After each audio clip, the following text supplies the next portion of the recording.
बेड़ा बांधिन सर्प का भव सागर के माही, जो छोड़े तो बूढ़े गहे तो डसे बाही। नमस्कार दोस्तों, मैं अविनाश दास रेशनल कबीर यूट्यूब चैनल में आप सबका हार्दिक स्वागत करता हूं। साथियों, यदि चैनल को सब्सक्राइब नहीं किए हैं तो सब्सक्राइब जरूर करें, बेल आइकन को प्रेस करें, ऑल नोटिफिकेशन ऑन रखें ताकि हर नया अपडेट आप तक पहुंच सके। अपने सभी साथियों तक शेयर करके पहुंचाएं, लाइक और कमेंट जरूर करें। दोस्तों,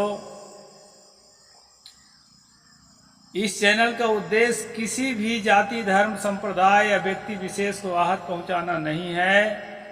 इस चैनल का उद्देश्य है दोस्तों, जन जन में तर्कशीलता को विकसित करना, वैज्ञानिक सोच को समाज में स्थापित करना। इसी उद्देश्य से rational Kabir YouTube channel create किया गया है। साथियों, मैंने सतगुरु कबीर साहब की एक साखी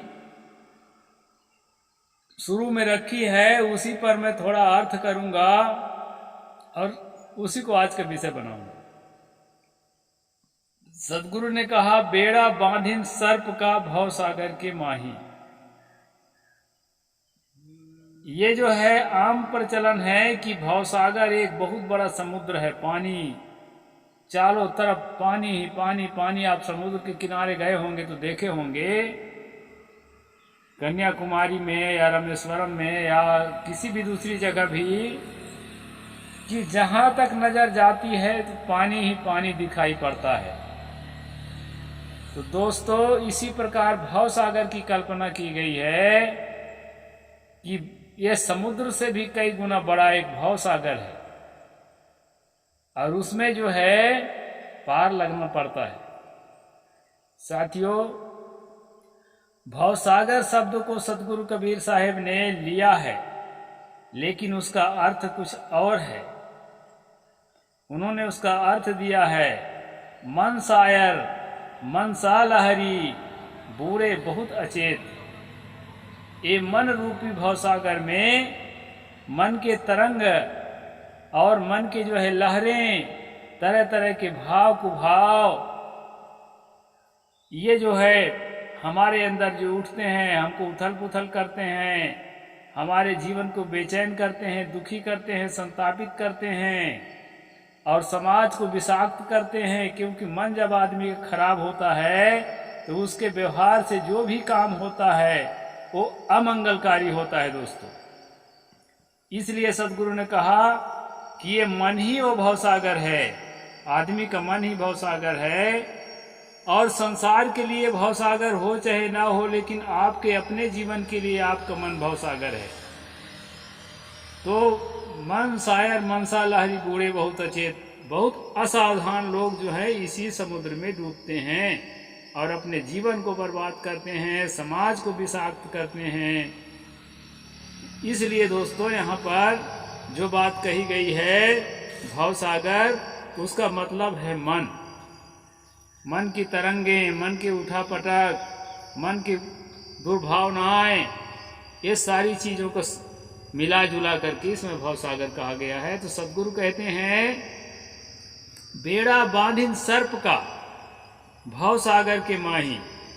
अब ये बेड़ा क्या चीज है दोस्तों, ये आपको अचरज लग सकता है, क्योंकि किसी भी जलाशय को, किसी भी नदी को, किसी भी पानी के बहुत बड़ा कहना चाहिए कि स्टोर को, या बहुत बड़ा जहां पानी का धारा हो, उसको पार करने के लिए आपने देखा होगा समुद्र में स्टीमर चलता है, नदियों में भी नौकाएं चलती हैं। तो इस तरह के साधन होते हैं। लेकिन साथियों, आपने नहीं देखा होगा कि बेड़ा क्या होता है। साथियों, एक ऐसा जमाना था कि स्टीमर की खोज नहीं हुई थी, यहां तक कि नाव भी नहीं बनाया गया था उस जमाने में।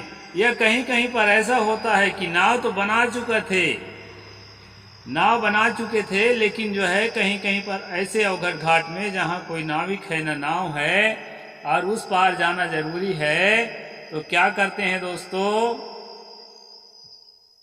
यही बेड़ा बनाते हैं। अब ये बेड़ा क्या होता है, मनुष्य का जो मन है सदा से चिंतनशील रहा है और वैज्ञानिक रहा है। हर आदमी कुछ न कुछ वैज्ञानिक होता है। प्राचीन काल में जब मनुष्यों ने देखा कि सूखी लकड़ी नदी के अंदर डालने से वो बहती है, डूबती नहीं है, तो लोगों ने क्या काम किया कि बहुत सारी सूखी लकड़ियों का एक गट्ठा बांधा, लंबा सा गट्ठा, लंबी लंबी लकड़ियों का, और उसमें बैठ करके जैसे नाव को खेते हुए चलते हैं दोस्तों, बहाव के दिशा में, बहुत तेज बहाव में ये काम नहीं कर पाता, लेकिन कम बहाव है तो जैसे नाव में बैठ करके आप उस पार जाते हैं, उसी प्रकार इस लकड़ी के गट्ठा में बैठ करके भी आप उस पार जा सकते हैं। इसी लकड़ी के गट्ठा को बेड़ा कहा जाता है। इसका मैं एक ठोस उदाहरण दूंगा। मैं आपको ले चलता हूं वाल्मीकि रामायण पर। ये अयोध्या कांड का सर्ग 55 में है दोस्तों, बेड़ा का वर्णन। और दूसरी जगह भी होगा, लेकिन अब ये मिल गया तो मैं इसी को दिखा देता हूं। इसको आप देख के समझिए कि बेड़ा क्या होता है, एक नई चीज आपके लिए हो सकता है। यहां पर श्लोक नंबर 13, 14, 15, 16, 17 तक है इसकी बात। इसको हम क्रमशः देखेंगे। अथा साधु कालिंदी शीघ्र स्रोत तब स्विनी नदीम चिंता माधोपुरी सद्यो नदी जल तितीर सवह। वहां कालिंदी का स्रोत बड़ी तीव्र गति से प्रवाहित हो रहा था। वहां पहुंचकर वे चिंता में पड़ गए, कैसे नदी को पार किया जाए, क्योंकि वे तुरंत ही यमुना जी के जल को पार करना चाहते थे। ये जो है वनवास के टाइम में राम, लक्ष्मण और सीता की बात है दोस्तों। ये पार करना चाह रहे थे कालिंदी नदी को।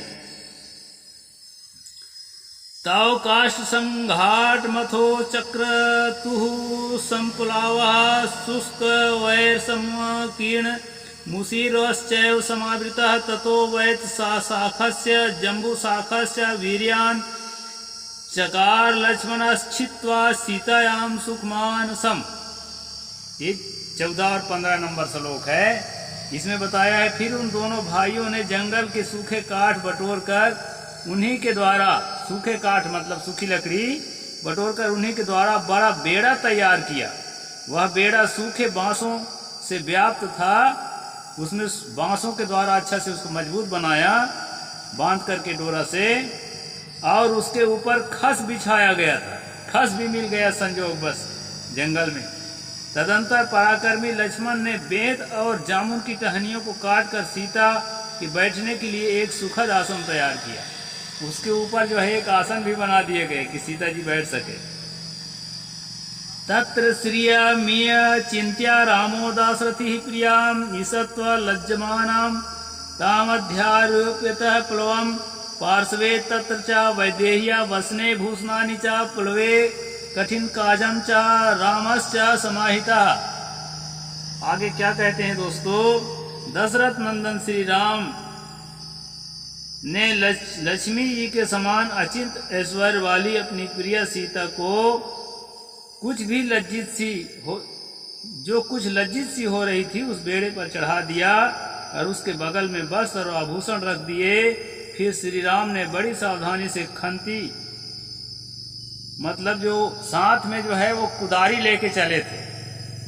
ये वनवास के टाइम में आप पढ़ेंगे शुरुआत में ना, तो उसमें है कुदारी वगैरह और जो है तसला वगैरह रख के चले थे। मतलब जैसे हमको झोपड़ी उपड़ी बनाना पड़ेगा तो तसला और कुदाली लगेगा, टंगिया लगेगा, जो कुल्हाड़ी है, ये सारी चीज जो है वो एक रख के चले थे ताकि हल्के में बहुत ज़्यादा भार भी ना होए, तो ये रख के चले थे दोस्तों। तो उन्होंने क्या काम किया, कुदारी और बकरे के चमड़े से मढ़ी हुई पिटारी को भी बेड़े पर ही रखा। बकरा के चमड़ी से एक पिटारी जो है बनाया गया था। प्राचीन काल में दोस्तों जानवरों के चमड़ी का कई प्रकार उपयोग किया जाता है, गाय बैल के चमड़ी, बकरे के चमड़ी। तो लेखक अब ये मत सोचिए कि ये कोई घटित घटना ही है, घटित घटना हो चाहे काल्पनिक कहानी हो, लेकिन जो है लेखक जिस काल का होता है अपने काल में जो चीजें चलती है उसका वर्णन अपने रचनाओं में करता है, ये मैं मानता हूँ।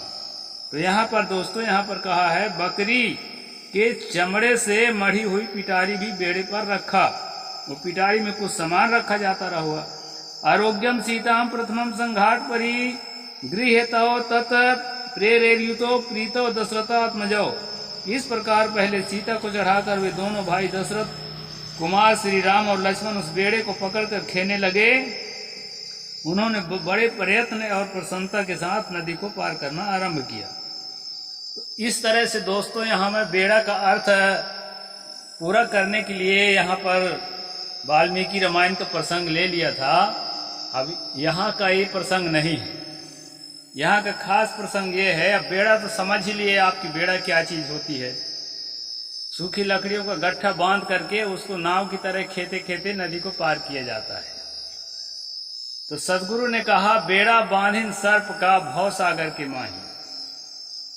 ये मन रूपी भवसागर को पार करने के लिए लोगों ने क्या किया, सांप का बेड़ा बनाया। सांप का बेड़ा क्या है? सांप का बेड़ा है दोस्तों अंधविश्वास।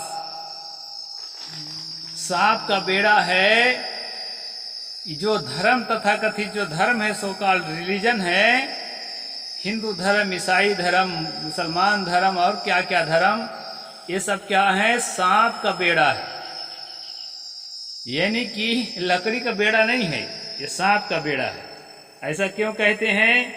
आगे कहते हैं सदगुरु, जो छोड़े तो बूढ़े, गए तो दसे बाही। अगर एकदम छोड़ देते हो कि बेड़ा उड़ा के चक्कर छोड़ो तो क्या होगा कि आप पानी में डूब जाएंगे। और अगर उसको छेड़ते हो, भाई उसमें बांधा हुआ है तो छेड़ना पड़ेगा ही।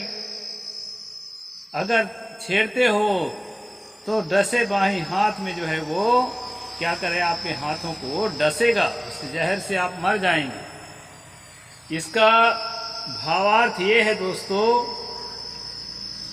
अंधविश्वास में जब आप डूब जाते हैं तो क्या होता है कि वही प्यारा लगने लगता है। और साथ साथ जो है नैतिकता और सदाचार, दया, क्षमा, शील, संतोष और गुरु भक्ति, ये सारी चीजें जो है धर्मों में पाई जाती हैं। यानी अंधविश्वास के साथ घुली हुई अच्छी चीजें भी पाई जाती है। तो अगर उस अंधविश्वास को सिरे से त्याग देते हैं, कई लोग मुझे कहते हैं आप धर्म के खिलाफ रहते हैं। मैं खिलाफ उलाफ कुछ नहीं हूं, बात को समझाने का प्रयास करता हूं।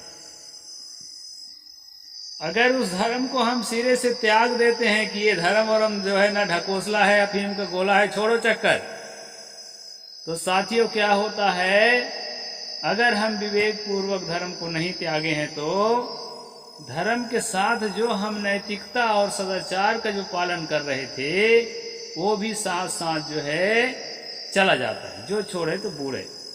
और नैतिकता सदाचार से खाली होने के बाद आदमी क्या होता है, हैवान बन जाता है। इसलिए नास्तिकों को धार्मिक लोग हैवान समझते हैं। उनकी अपनी मान्यता है, मेरी मान्यता नहीं है। आज जो नास्तिक हैं, आज जो रेशनल हैं, उन्हीं रेशनल में से एक मैं स्वयं भी हूं। साथियों, नैतिकता, सदाचार और मानवता, मानवीय संवेदना के प्रति जागृति ये किसी धर्म की बपौती नहीं है। इस बात को ठीक से समझ लें। लेकिन साथ साथ समाज को और अपने जीवन को अच्छा रखने के लिए, सुखद रखने के लिए, शांतिमय रखने के लिए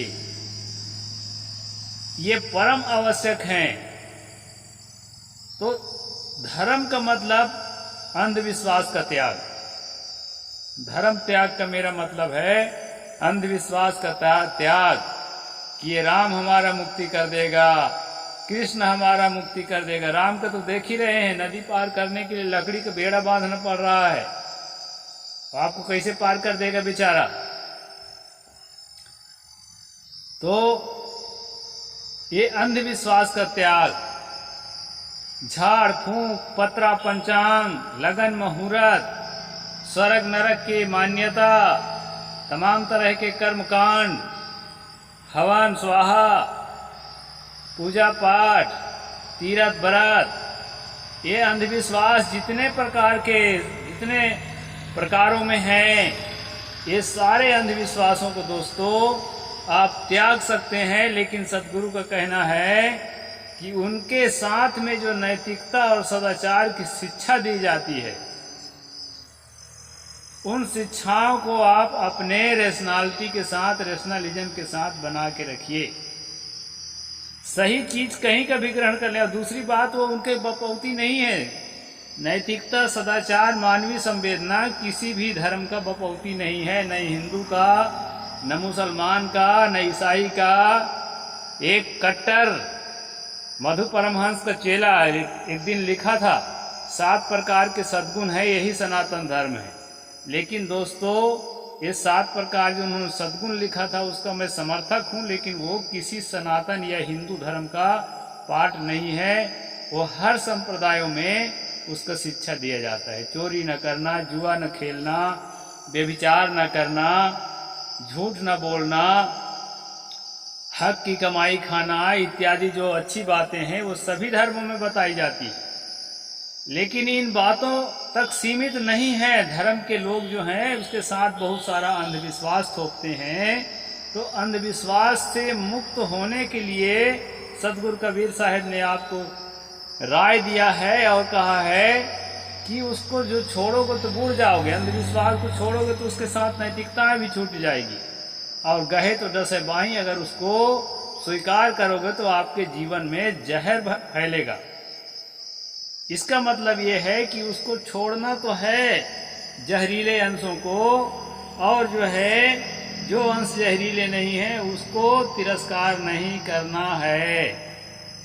तो इस प्रकार से दोस्तों सदगुरु कबीर साहब की जो साखी है, ये साखी हमें ये शिक्षा देती है कि हम अंधविश्वास से मुक्त रहते हुए जो मानवता है, जो ह्यूमैनिटी है, और जो इक्वलिटी है, और जो जस्टिस है, हम समता को, न्याय को और मानवता को अपने जीवन में धारण करके रखेंगे, तभी जो है हम अपने जीवन में सुख शांति ला सकते हैं, अपने परिवार में सुख शांति ला सकते हैं, समाज में, देश में और दुनिया में सुख शांति ला सकते हैं। इसके लिए दोस्तों आधारभूत है मानवीय संवेदना, मानवीय मूल्य। इस पर जो है सदगुरु कबीर साहब ने हमको मोटिवेट किया है। इस तरह से मैं इस साखी का अर्थ आपको बताया दोस्तों, और मैं स्वयं फॉलो करने का पूरी तरह से प्रयासरत रहता हूँ, करता ही हूँ जितना मेरे समझ में आता है। और आप लोग भी फॉलो करें और अपने जीवन को मधुमय बनाएं, और साधना करके अपने शांत अवस्था को, अपने निर्वाण अवस्था को, अपने सहज अवस्था को प्राप्त करें। यही जीवन का लक्ष्य है दोस्तों। इसके अलावा और कुछ भी ईश्वर, परमात्मा, देवी देवता, स्वर्ग नर्क किसी को न कभी मिला है और न मिलेगा। इसलिए भ्रम अंधविश्वास से मुक्त होकर के हम सब लोग सच्चे साधक बने। साहिब बंदगी। जय जोहार, जय भीम, जय भारत।